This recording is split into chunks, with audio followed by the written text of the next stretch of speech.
Question du jour.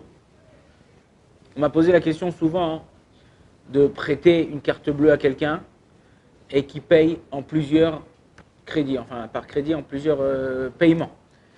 Souvent, quand tu payes en Israël ça marche comme ça, quand tu payes un paiement, il débite normalement, tu peux payer jusqu'à 3 paiements sans frais. Et quand tu payes plus que 3 paiements sans frais, la banque, elle te prend des intérêts. Ces intérêts-là, ils peuvent être un problème au niveau de la halakha. Juste pour définir, avant de rentrer dans les lois de ribit, dans les lois d'intérêt, qui sont interdits de la Torah, on n'a pas le droit de prendre intérêt à un autre juif. C'est un interdit de la Torah, c'est-à-dire c'est un issour de la Torah. La Gemara, elle nous dit qu'un juif qui prête un intérêt à un autre, okay, sans faire de héteriska, ça veut dire sans faire un contrat avec lui, certains contrats qui permettent comme si une association, Chazvé Shalom, c'est un des juifs qui n'a pas de part dans le monde futur. Pourquoi? Parce qu'il sait que c'est interdit, il fait exprès de prêter. C'est-à-dire, on ne parle pas d'un juif qui ne sait pas. Un juif qui ne sait pas s'appelle Tinok Shenishba, c'est comme un enfant, il a fait une bêtise. Tu ne peux pas punir un enfant quand il fait une bêtise. Pourquoi? Parce que tu lui expliques, tu lui apprends, mais quand il sait et il fait contre, ça c'est très grave. Il y a 2 points importants qu'on va voir aujourd'hui avant de répondre à la question. C'est quoi ces 2 points? C'est une généralité pour savoir, dans certains cas, est-ce que je rentre dans le domaine de ribit ou je ne rentre pas dans le domaine de ribit d'intérêt.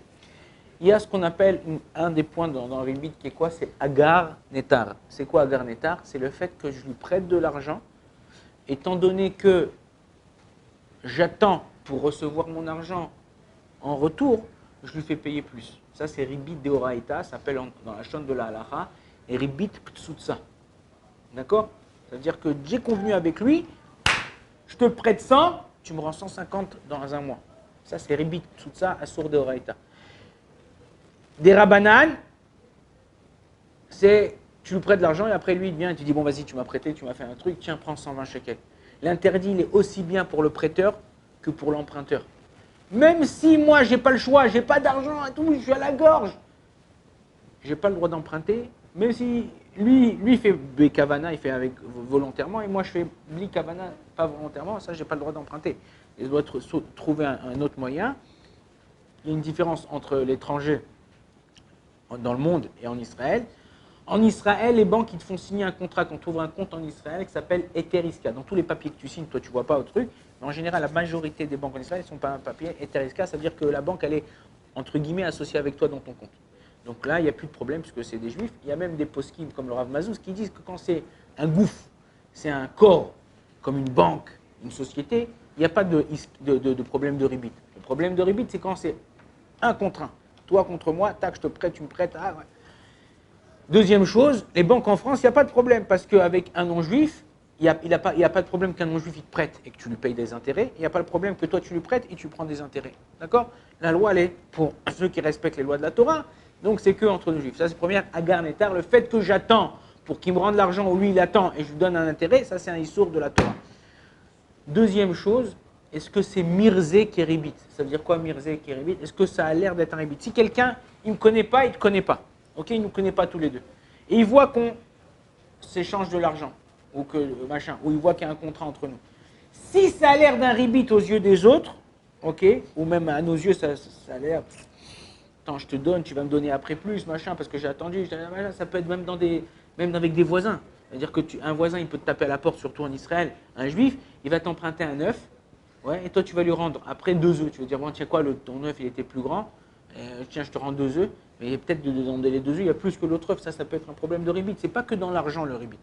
Donc, il y a 2 points très importants, on va terminer par ça, et vous retenez, et la prochaine fois, on répondra à notre question. C'est quoi ces 2 points très importants?